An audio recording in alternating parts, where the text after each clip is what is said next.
Hello friends, welcome to my channel. ಎಲ್ಲರೂ ಹೇಗಿದ್ದೀರಾ? ಓಪ್ ಎಲ್ಲರೂ ಚೆನ್ನಾಗಿದ್ದೀರಾ ಅಂತ. ಸೊ ನಾನು ಕೂಡ ತುಂಬಾ ಚೆನ್ನಾಗಿದ್ದೀನಿ. ಆ್ಯಸ್ ಯೂಶುವಲ್ ಇವತ್ತು ಮಾರ್ನಿಂಗೆ ವ್ಲಾಗ್ನ ಸ್ಟಾರ್ಟ್ ಮಾಡಿದ್ದೀನಿ. ರೆಗ್ಯುಲರಾಗಿ ನನಗೆ ಹೇಗಿರುತ್ತೋ ಅದೇ ರೀತಿ ಇರುತ್ತೆ. ಯಾವಾಗಲೂ ಡೈಲಿ ನನ್ನ ಮಗಳನ್ನ ಸ್ಕೂಲಿಗೆ ಕಳಿಸೋದು, ಮತ್ತು ನಾನು ಕ್ಲೀನಿಂಗ್ ಮಾಡ್ಕೊಳ್ಳೋದು, ಟಿಫನ್ ಮಾಡೋದು, ಮಗುನ ನೋಡ್ಕೊಳ್ಳೋದು, ಇಷ್ಟೇ ನನ್ನ ರೊಟೀನ್ ಆಗಿಬಿಟ್ಟಿದೆ ಇವಾಗ ಡೈಲಿ. ಸೊ ಇವತ್ತು ಕ್ರಿಷಾಗೆ ಬ್ರೇಕ್ಫಾಸ್ಟ್ಗೆ ದೋಸೆ ಮಾಡಿಕೊಟ್ಟಿದ್ದೆ. ದೋಸೆ ಹಿಟ್ಟು ಆಲ್ಮೋಸ್ಟ್ ನಾನು ಸ್ಟಾಕ್ ಇಟ್ಟಿರ್ತೀನಿ, ಯಾಕಂತಂದರೆ ನನಗೆ ಕೆಲವೊಂದು ಸರಿ ನೈಟ್ ನಿದ್ದೆ ಆಗಲ್ಲ, ಮಾರ್ನಿಂಗ್ ಎದ್ದು ಏನೂ ಮಾಡೋಕ್ಕಾಗಲ್ಲ. ಸೊ ಆವಾಗ ದೋಸೆ ಇಟ್ಟಿದ್ರೆ ಪಟ್ಟಂತ ದೋಸೆ ಮಾಡಿಬಿಟ್ಟು ಅದಕ್ಕೇನಾದರೂ ಚಟ್ನಿ ಮಾಡಿಕೊಟ್ರೆ ಸಾಕು, ಕ್ರಿಷಾ ಫುಲ್ ಹ್ಯಾಪಿ ಆಗಿಬಿಡ್ತಾಳೆ. ಯಾಕಂದರೆ ಅವಳಿಗೆ ದೋಸೆ ಪುಳಿಯೋಗರೆ ಅಂದರೆ ತುಂಬಾ ಇಷ್ಟ. ಸೊ ನನಗೇನೋ ತುಂಬ ಕಷ್ಟ ಆದಾಗ ಇವೆರಡು ನಾನು ಬೇಗನೆ ಮಾಡ್ತೀನಿ ಅಂತಲೇ ಹೇಳ್ಬೋದು. ಇನ್ನು ಎಸ್ಟರ್ಡೇ ಅಮ್ಮ ಬಂದಿದ್ದರು. ಸೊ ಕ್ರಿಷಾಗೆ ಒಬ್ಬಟ್ಟು ತಿನ್ನಬೇಕಂತ ತುಂಬಾ ಕ್ರೇವಿನ್ಸ್ ಆಗಿತ್ತಂತೆ. ನನಗೆ ಹೇಳ್ತಾನೆ ಇದ್ಲು, ಅಮ್ಮ ಒಬ್ಬಟ್ಟು ಮಾಡು, ನಂಗೆ ತಿನ್ಬೇಕು ಅನಿಸ್ತಾ ಇದೆ ಅಂತ ಹೇಳ್ಬಿಟ್ಟು.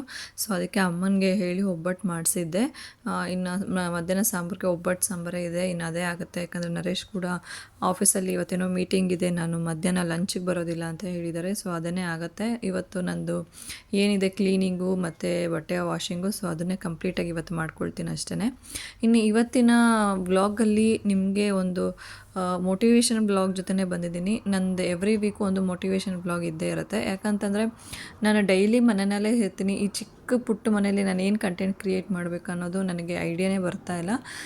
ಹಾಗಾಗಿ ವೀಕ್ಲಿ ಒಂದ್ಸರಿ ನಾನು ಮೋಟಿವೇಶನ್ ಬ್ಲಾಗ್ನ ಹಾಕ್ತೀನಿ.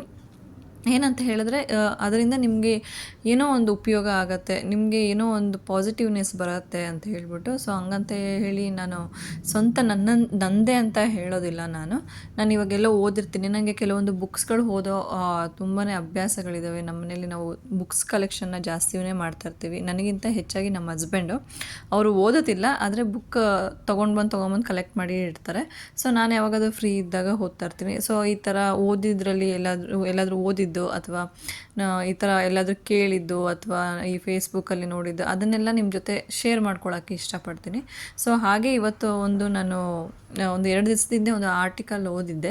ಸೊ ಅದ್ರ ಬಗ್ಗೆ ಇವತ್ತು ನಿಮ್ಮ ಜೊತೆ ಶೇರ್ ಮಾಡ್ಕೊಳ್ಬೇಕಂತ ಅಂದ್ಕೊಳ್ತಾ ಇದ್ದೀನಿ. ನಿಮಗೆ ಕೇಳೋದಕ್ಕೆ ಇದು ತುಂಬಾ ಸಿಂಪಲ್ ಅಂತ ಅನಿಸ್ಬೋದು, ಬಟ್ ಇದನ್ನು ನೀವು ನಿಮ್ಮ ಲೈಫಲ್ಲಿ ಫಾಲೋ ಮಾಡಿದ್ದೇ ಆದರೆ ತುಂಬಾ ಒಳ್ಳೆ ರಿಸಲ್ಟ್ ಸಿಗುತ್ತೆ, ನಿಮ್ಮ ಫ್ಯಾಮಿಲಿ ಖುಷಿಯಾಗಿರುತ್ತೆ ಅಂತಲೇ ಹೇಳ್ಬೋದು. ಸೊ ಜಾಸ್ತಿ ಎಳೆಯೋದಿಲ್ಲ, ನಾನು ಸ್ಟಾರ್ಟ್ ಮಾಡಿಬಿಡ್ತೀನಿ. ನಿಮ್ಗೆ ಇಷ್ಟ ಆದರೆ ದಯವಿಟ್ಟು ಲೈಕ್ ಮಾಡಿ, ಶೇರ್ ಮಾಡಿ, ಹಾಗೆ ಸಬ್ಸ್ಕ್ರೈಬ್ ಮಾಡ್ಕೊಳ್ಳಿ ಅಂತ ಹೇಳ್ತೀನಿ.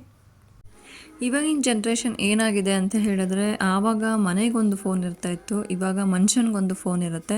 ಸೊ ಈಗ ಚಿಕ್ಕ ಮಕ್ಕಳು ಕೂಡ ನಿನಗೊಂದು ಫೋನು ಅಂತ ಇಟ್ಬಿಟ್ಟಿರ್ತಾರೆ ಮನೆಗಳಲ್ಲಿ. ಅಪ್ಪ ಅಮ್ಮ ಒಂದು ಫೋನ್ ಯೂಸ್ ಮಾಡ್ತಾಯಿದ್ರೆ ಮಕ್ಕಳೊಂದು ಫೋನ್ ಯೂಸ್ ಮಾಡ್ತಾ ಇರ್ತಾರೆ. ಮಕ್ಕಳ ಮಧ್ಯ ಮತ್ತು ಪೇರೆಂಟ್ಸ್ಗಳ ಮಧ್ಯ ಒಂದು ಬಾಂಡಿಂಗೇ ಕಡಿಮೆ ಆಗಿದೆ ಅಂತಲೇ ಹೇಳ್ಬೋದು. ಪೇರೆಂಟ್ಸ್ ಹತ್ರ ಮಕ್ಕಳು ಮುಕ್ತವಾಗಿ ಏನನ್ನೂ ಮಾತಾಡ್ಕೊಳ್ಳೋದೇ ಇಲ್ಲ ಅಂತಲೇ ಹೇಳ್ಬೋದು. ಹೇಳೋದಕ್ಕೆ ಭಯ ಪಡ್ತಾರೆ, ಬರೀ ಫೋನಲ್ಲೇ ಇರ್ತಾರೆ, ಇಲ್ಲ ಟಿ ವಿ ನೋಡ್ತಾ ಇರ್ತಾರೆ, ಇಷ್ಟೇ ಪ್ರಪಂಚ. ಆವಾಗ ನಾವೆಲ್ಲ 90s ಕಿಡ್ಸ್ ಏನಿದ್ದೀವಿ, ಹೊರಗಡೆ ಎಲ್ಲ ಆಟ ಆಡಿಕೊಂಡು, ಅಪ್ಪ ಅಮ್ಮನ ಜೊತೆ ಮಾತಾಡಿಕೊಂಡು, ಜೊತೆಗೆ ಊಟ ಮಾಡಿಕೊಂಡು ಈ ಥರ ಕಾಲ ಕಳೀತಾ ಇದ್ವಿ. ಬಟ್ ಇವಾಗ ಅದು ಎಲ್ಲೋ ಮಿಸ್ ಆಗಿದೆ ಅಂತ ಅನಿಸುತ್ತೆ.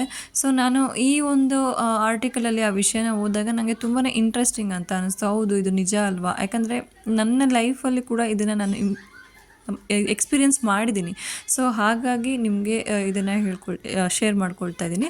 ಏನಿಲ್ಲ, ಒಂದು ಹೆಣ್ಣು ಮನ್ಸು ಮಾಡಿದ್ರೆ ಏನನ್ನ ಬೇಕಾದರೂ ಚೇಂಜ್ ಮಾಡ್ಬೋದು. ಅವಳು ಒಂದು ಡಿಸಿಷನ್ ತೊಗೊಂಡ್ರೆ ಫ್ಯಾಮಿಲಿಯಲ್ಲಿ ಎಷ್ಟೋ ವಿಷಯಗಳು ಚೇಂಜ್ ಆಗಿಬಿಡುತ್ತೆ.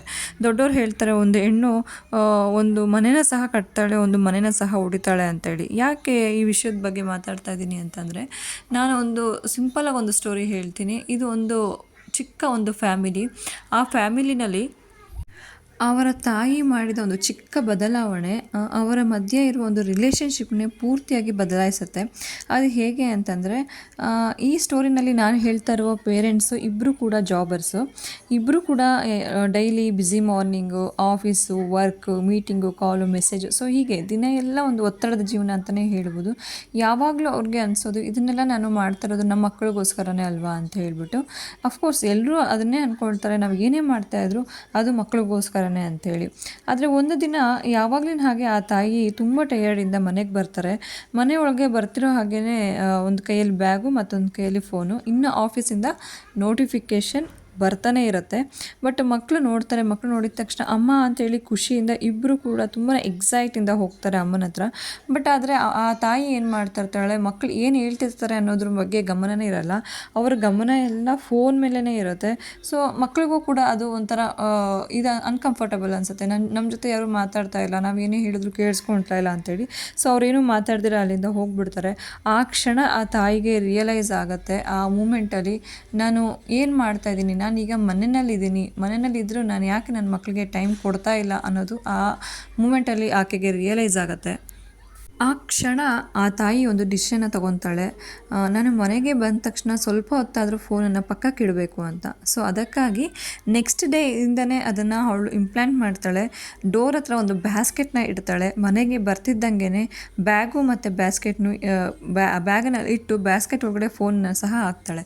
ಇದನ್ನು ಅವ್ರ ಹಸ್ಬೆಂಡು ನೋಟಿಸ್ ಮಾಡ್ತಾರೆ. ನೋಟಿಸ್ ಮಾಡಿದಾಗ ಅವರಿಗೆ ಒಂಥರ ಶಾಕ್ ಅನಿಸುತ್ತೆ, ಇವಳು ಏನು ಮಾಡ್ತಿದ್ದಾಳೆ ಅಂತ. ಅವಳೊಂದು ಸ್ಮೈಲ್ ಮಾಡಿ ಹೇಳ್ತಾಳೆ, ನಾವು ಇವತ್ತು ಒಂದು ದಿವಸ ಫೋನ್ ಇಲ್ದಿರ ನಾವು ಈ ದಿನನ ಸ್ಪೆಂಡ್ ಮಾಡೋಣ, ನೀವು ಈ ಬ್ಯಾಸ್ಕೆಟ್ ಒಳಗಡೆ ಆ ಫೋನನ್ನು ಹಾಕಿಬಿಡಿ ಅಂತ ಹೇಳ್ತಾಳೆ.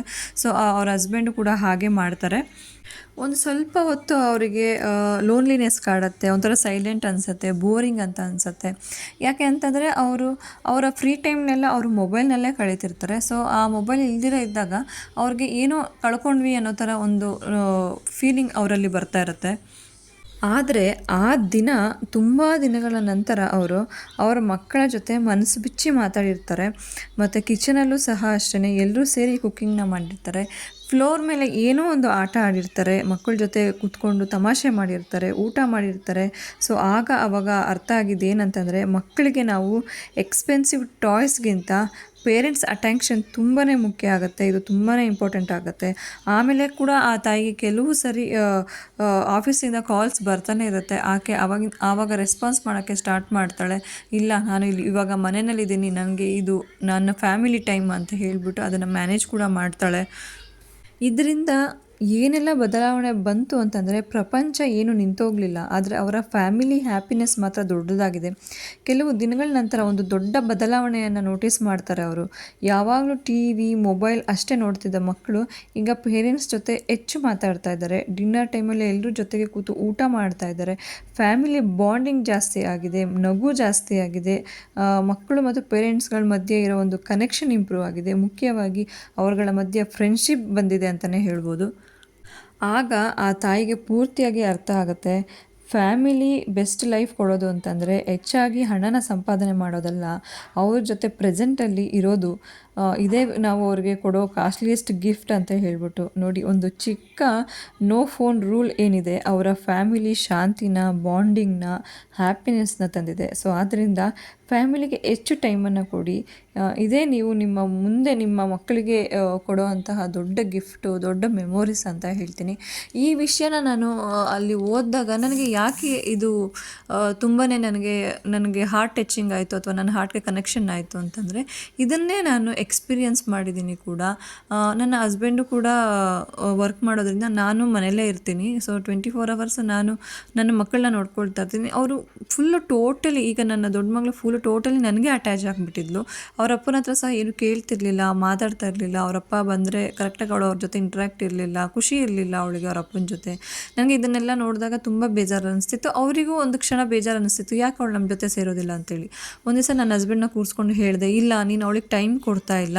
ನೀನು ಕೆಲಸ ಮುಗಿಸ್ಕೊಂಡು ಬಂದು ಮತ್ತೆ ಫೋನಲ್ಲಿ ನಿನ್ನ ಫ್ರೆಂಡ್ಸ್ ಅಂತ ಹೇಳೋದು, ಅಥವಾ ನಿನ್ನ ಫ್ರೆಂಡ್ಸ್ ಹತ್ರ ಮಾತಾಡಿಕೊಂಡು ನೀನು ಫೋನ್ ಸ್ಕ್ರಾಲ್ ಮಾಡ್ಕೊಂಡಿದ್ರೆ ಅವಳಿಗೆ ಹೇಗೆ ನಿನ್ನ ಜೊತೆ ಬಾಂಡಿಂಗ್ ಬರುತ್ತೆ? ನೀನು ಅವಳ ಜೊತೆ ಮಾತಾಡ್ತಾನೆ ಇಲ್ಲ, ಹೇಗೆ ಬರೋಕ್ಕೆ ಸಾಧ್ಯ?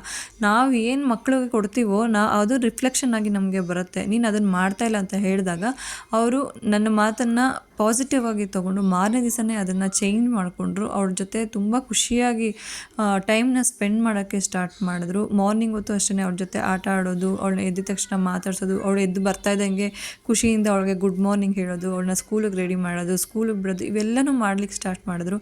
ಈಗ ಅವಳು ತುಂಬಾ ಅವರ ತಂದೆಗೆ ತುಂಬಾ ಅಟ್ಯಾಚ್ಮೆಂಟ್ ಆಗಿ ಇದ್ದಾಳೆ, ತುಂಬ ಫ್ರೆಂಡ್ಲಿಯಾಗಿರ್ತಾಳೆ. ಅವ್ರ ಹತ್ರ ಏನೇ ಆದರೂ ಅವ್ರ ಜೊತೆ ಶೇರ್ ಮಾಡ್ಕೊಳ್ತಾಳೆ.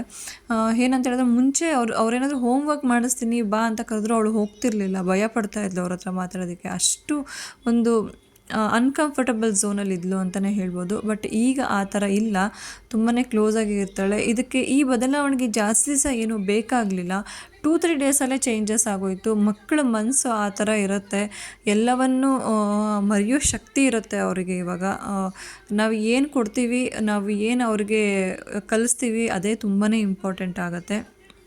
ಸೊ ಆದ್ದರಿಂದ ನಾನು ಸ್ಟೋರಿ ಓದಿದ ತಕ್ಷಣ ಹೌದು ಇದು ಸತ್ಯ ಅಂತ ಅನ್ನಿಸ್ತು.